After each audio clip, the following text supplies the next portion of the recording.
So hello, ladies and gentlemen. I am Fiora. I am the Tank Girl. I am a transgender woman who plays World of Tanks, who at one time I actually got paid to play this. Now I just play... Okay, that's enough of that. Ian, I'm not going to subject them to the audio of my first microphone anymore. Oh my god, what was I thinking? Good fucking lord. That sounds atrocious. This was my first video. You can tell. I'm an idiot. But with a little help and a new microphone and a computer that barely runs, we did XCOM, The Enemy Within. And then we did XCOM 2, and XCOM 2 would later go on to define my channel as me doing like a lot of extra work and things of that nature. But we started an XCOM 1 run and moved to XCOM 2 just after it. Yes, we got you on Overwatch, so we're going to move you up to there. Oh, hell. Alien life on Earth. We're witnessing something never before seen in recorded history. Off of Voodoo 27's things onto what actually put my channel on the map. The first thing that did it. I got to do an Armored Warfare video. I got to do an Armored Warfare video before the game came out. The microphone is much better. My camera angle on my face sucks. But I covered the game in its closed beta state and had a great time. And genuinely, I want all of you to know that this was a wonderful thing to get to do. Now I'm sitting here and I'm zooming in and I'm looking out, and the different classes of tanks have different functions. You can see these AFVs in front of us moving up to scout. They have really good camo ratings, and you guys just saw that. Back when I was still living in a college boarding house. But aside from getting turret jammed on the Leopard 1, I then got my first copyright strike. I'm kidding. And yeah, well, it is what it is. We would later, within 2 years, be saying goodbye to Armored Warfare. However, over that, in the middle, there was a thing that Jingles, the Mighty Jingles, did for me, where he put me on as the fantastic Miss Fox. It was a wonderful thing for him to do, and in that video, I became a submarine. You heard me correctly, a submarine. It's now 3-on-1. But that OF-40 knows he has to find and kill Fiora while she's still split apart from the rest of her team before that M60A3 and LAV-300 can get over here and even up the odds. And so she does something that could be regarded as incredibly stupid unless it works. Look at this. Because there's nowhere else for her to go. So you have to anticipate that that OF-40 is going to be coming around the northern side of that rock. And she only just makes it around without drowning the tank. But she did it. I would never have thought of trying that. Yeah. In addition to this, I did a full playthrough of Vampire the Masquerade Bloodlines. Every time you say that name of that game, someone, somewhere installs it. If you're the person who installed it, drop a comment and tell me I'm the one that made you have to install the game. If you're the person who considered installing it, also drop a comment and tell me you resisted the urge. In the meantime, yeah, we did a full playthrough with Geen. Ah, there he goes.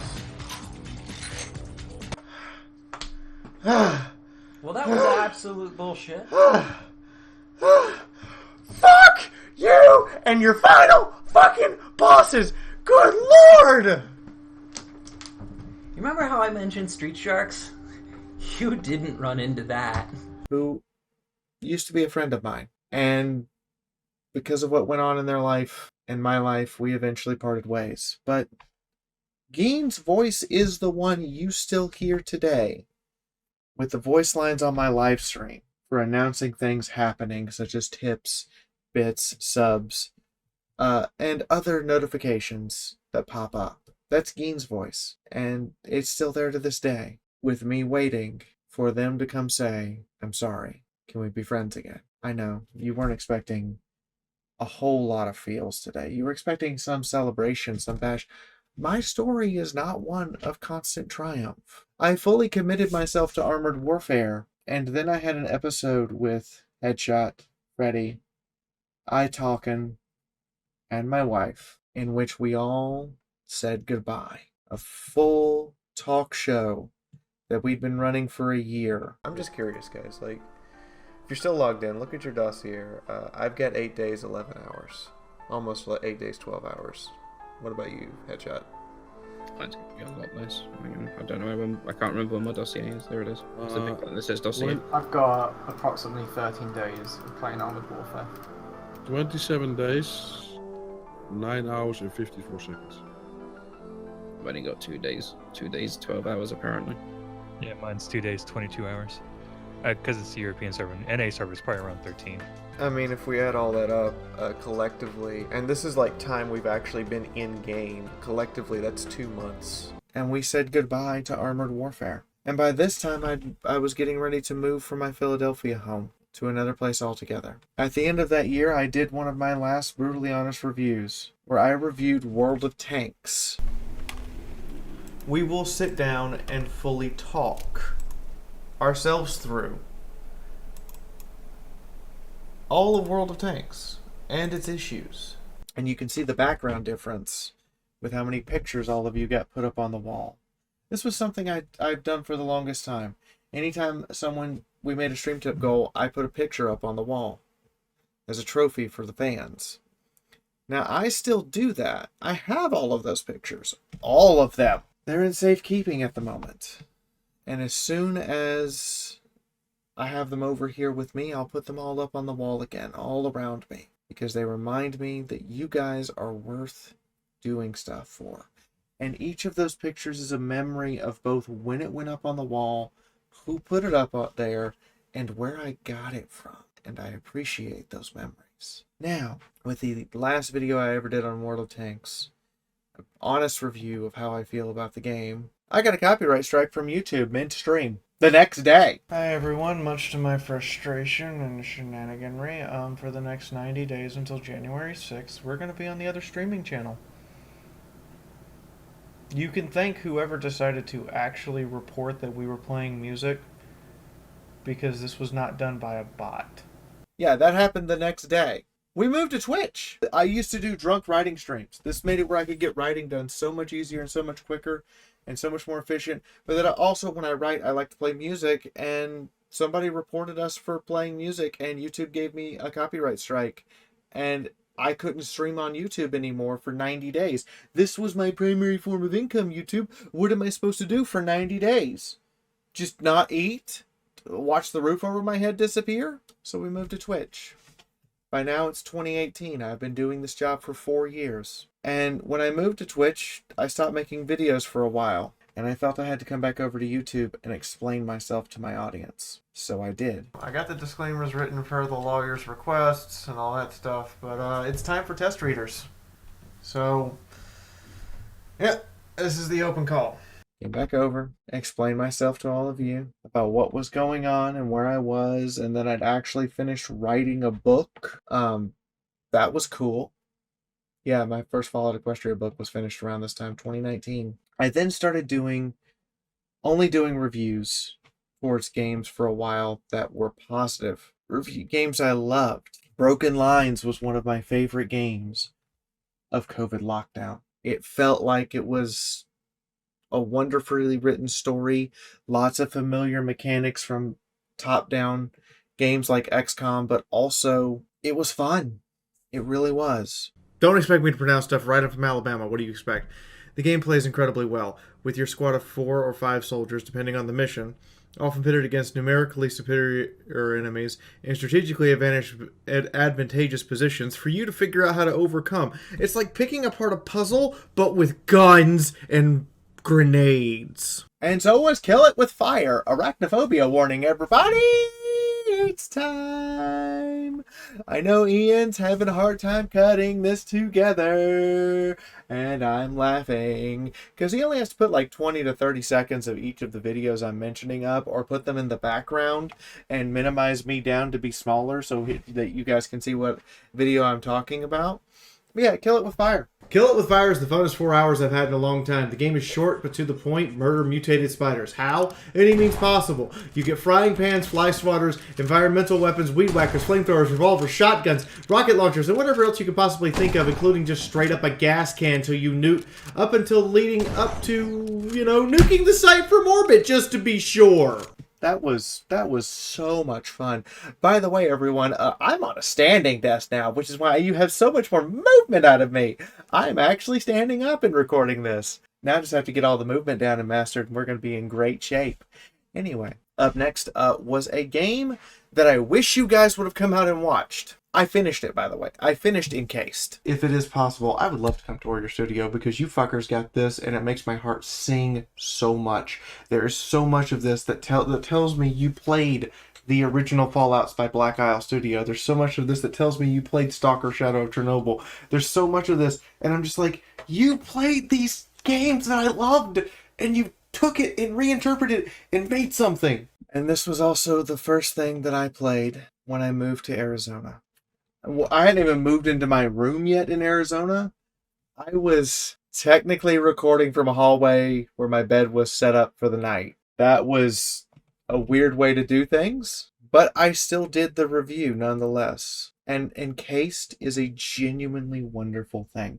And during this, we also got me to play Pokemon 25 years late, and I talked about it. I spelled out the rules, not realizing I'd done something called a Nuzlocke, and we played it. Lori was originally a Spearow. Now we're using the first part of her name, Legate, for a literal walking tank. It's a Blastoise. I mean, seriously, as a kid, this is like the image I saw at like the game store and was like, I really want to play that, and was told, no, it's the devil, you're not allowed. This is literally that image where every time I walked by the game store and would see this giant turtle with an actual tank cannon on its back reaching up, and I'd be like, I really want to play that. I enjoyed some Oreo Goldens. That's my comment on that video. And that was 3 years ago. Hi, did you think I wasn't going to interrupt my own 10K special? The fuck you mean? Of course I'm going to interrupt my own 10K special. Anyway, roll it, baby. From Duncan Fisher himself to the people I care most about. So today, as we did last year, apparently Kaffee Cup of Clan Spoke Jaguar and Fiara of the Northwind Highlanders are stepping into the arena to work out which set of in-laws they will agree to go to for Christmas this year. When they just can't agree on something, apparently this is how Kaffee Cup insists they resolve it, with PPCs and explosions. You'll see Kaffee Cup over there in her night gear, giving the crowd no notice or fanfare. She's all here for business and honor. While Fiara is playing up the crowd and even firing her PPCs up into the air. We'll see how this works out. I can't believe after last year's rousing rumble, these two are still married. How does one get a clanner and an inner sphere mercenary to work it out? At least I can say, whatever they're doing, it's far cheaper blowing up 2 mechs a year than my alimony payments. That was 3 short years ago. During that year, I also gave a review for Hard Spaceship Breaker. Hard Space Ship Breaker. It is so hard to remember where those words are broken up. It's a wonderful salvage game, and this was the first review where I announced I would no longer do negative reviews. We have plenty of those. There's plenty of people who do those. No, you guys need to know about games that are good, that you will enjoy. So that's what I do now. The story is also told through radio chatter. Exclusively. You get a character portrait that doesn't actually move, but the way the voice actors put into it, and I must emphasize this as we get into talking about sound design. The game's sound design is phenomenal. Over the top, absolutely wondrous. The voice actors put in the work. You can tell that they did. You can appreciate them that they did. And then we come to last year. Last year we released our Pokemon Black Nuzlocke video and our Pokemon Platinum Nuzlocke video. Isn't this great how we have a rival who has a type advantage and one who does, and we have a type advantage over, and now the first gym leader immediately goes, I'm going to have a type advantage over you. It's the first gym. It's not that bad. Don't really have enough HP to do setups when everyone is 1 critical hit away from death. So we don't do any setup. We just plow through. And they were great. You guys loved them. It was a good time. They were full-bore movies with custom artwork and everything. And I'd like to do the Pokemon X and everything, but I just need time and money. I need time for me and my artists to draw stuff, and I need money to pay the artists and money to pay Ian, because that's not a video that I can just give him his standard rate on. It's got to be something, you know, special, truly special. So we're going to be working on that for January. I meant to have it worked on in October, and then I had to leave the country. This year, I gave a rant. It is my last YouTube video before Bird. Rant about why we love video games. I'll let Ian play a couple minutes of it. Even then in the 90s, games could tell a story better than a book, more visceral than a movie, more touching than a song, because they can take song and book and the visual, they can take the story of a book, the sound of a song, and the visual of a movie, and put it all together. And instead of having to tell it in an hour or 2 or even 10, they can tell it over the course of 100, and every little stupid thing. A book, I get to know the characters because I can read the internal monologue.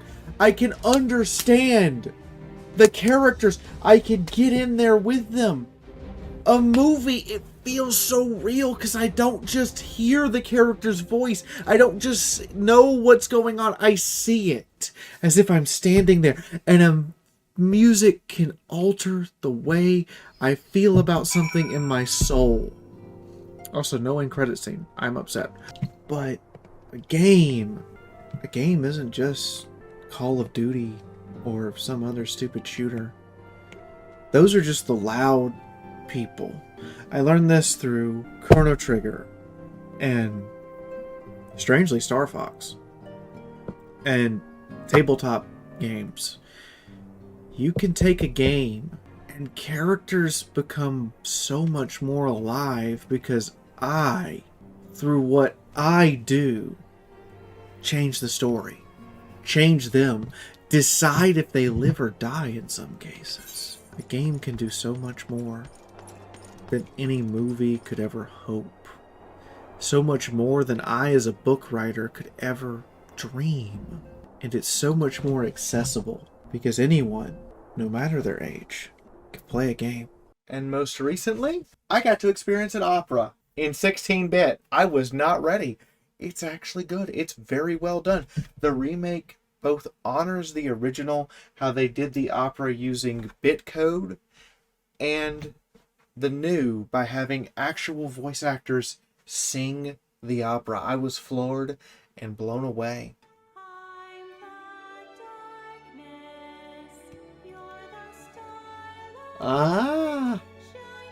Brightly. Oh my god, I want to sing with her. Don't judge me. She's got pipes.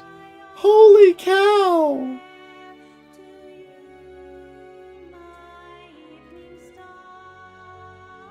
And now we're here. So what do I have in store for you guys moving forward? Well, for a start, at the end of the month, I'll be announcing a game lineup. These are 12 games I will play. I will do 4 episodes. I have 4 fingers, so 4 episodes. That's why my whole hand's open. 4 fingers. Get it?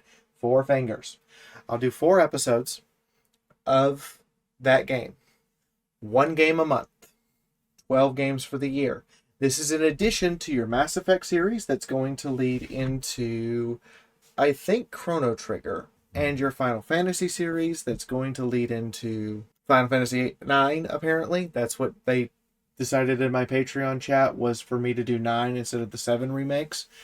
And once those 3 things are done, I have more stuff planned. But there'll be RPGs. I'm trying to balance it between an RPG I've played and one I haven't. And then on top of that, we're going to be starting a Stellaris series in January. I will do that Stellaris series where I'm going to play the whole freaking game, beginning to end, and then let Ian break it up into a couple of episodes. But over the course of next year, I want to do 12 games. Now, the patrons got first crack at those games, and they decided that they want to see me do Project Wingman and I committed to that one. I've seen a couple of other suggestions, but nothing concrete. Like a couple just random things thrown out there, but nothing like where everybody jumped on Project Wingman and went, you should do Project Wingman. So I said, okay. Next was Dust and the Elysian Trail. I said, okay. So that's 2. I got a special request from Ian. Make sure you put up pictures and stuff of these. I know you are. I'm just reinforcing that. Next, I got a request for Remnant from the Ashes. But to do that, I would need another player, so I might drag Passion in here to do that recording. Ian wants me to do Golden Sun or Resident Evil HD. Hey, commenters, which one? Golden Sun or Resident Evil High Definition? I think Golden Sun, personally, but I'll let you guys decide there. I got some requests for some oddball games, but no one else wanted reinforce those. Metal Gear Rising Revengeance, that's on the list. That's hard locked the fuck in. I have a special request from someone near and dear to me for Kingdom Hearts, the first game. Ian wants to do it. I want to do it. Now, all of this comes with a caveat because I have to do this, and I hate myself for doing this. This channel is not sponsored. I have been offered upwards of $2,500 to do a sponsorship ad read, and I have turned them all down universally. I will never accept one. Instead, there is one thing that pays for this channel. You. Ian has to be paid. He has to be paid. He's an editor. He does this work for me, but he needs to be, paid. Cloud, who helps remind me of things. Cloud's basically my assistant. He helps me remember things. He helps make sure I do things. He helps remember for me to get blogs out for you guys, to have a schedule for you guys every week for live streams, for you guys to have posts on my social media stuff. He helps remind me to do those things, such as reminding you that videos exist, and our latest video is Final Fantasy VI, and you should be watching the Final Fantasy VI series. Seriously, playlist. Go. It's in the description. Just take it. Go. Watch it. Have fun. Binge it. When this is done. And I have to eat. I have to pay for the bills to keep the roof over my head. That's it. Those things have to happen, and then you guys get artwork and writing and all sorts of other stuff. Patreon. Linked in the description. That's how that happens. For me to have peace of mind about all of that right now, Patreon would have to hit $1,200. If it does that, I can remove the stream tip gold bar from daily use. If it hits $2,500, I can remove the stream tip goal on Twitch altogether and never have to look at it ever again. You have no idea the psychological impact that would make for me. So Ian has set a goal. He wants to see me get a silver play button. Hey Fee, this is Ian, your editor. You know how I said that we were probably going to hit 10,000 subscribers before the end of the year? Well, it is currently December 7th, and you're over 11,000. Now, I would say told you so, but instead I'm actually going to do something different. You know what we should be going for? 100,000. I have one of these from my old channel, and you should have one too. 100K by 2027. I don't think it's possible. I don't. Prove me wrong. Rub it in my face. I will come up with something embarrassing to do if you prove me wrong. In the meantime, I have a goal. $1,200 in Patreon so that artists, my editor, my writing editor, and Cloud, my assistant, are all paid their wages every month without fail, without any other need for any other source of income to pay them. That's our goals. That's our 2 goals right now. I stream every day, 6 days a week. You give $1, awesome. I didn't want to have to do the Patreon bit, by the way. I hate myself for that. To have to do that for this special that's probably close to 35, 40 minutes long hurt me. I don't like bringing up money when I don't need one for anything. I don't like asking for help. The fact that James and Sam, my new roommates, have been absolutely the kindest souls in the world to me means a great deal and almost made me cry. Now, all of that said, I want to say this. Thank you. Every year I get to keep doing this job. This is the only thing I do. I don't have a day job. If you guys don't show up to stream, if I don't make stream tip goals, if the like button doesn't get pressed enough, if the ad revenue on YouTube isn't good enough, I don't eat. And you can ask people.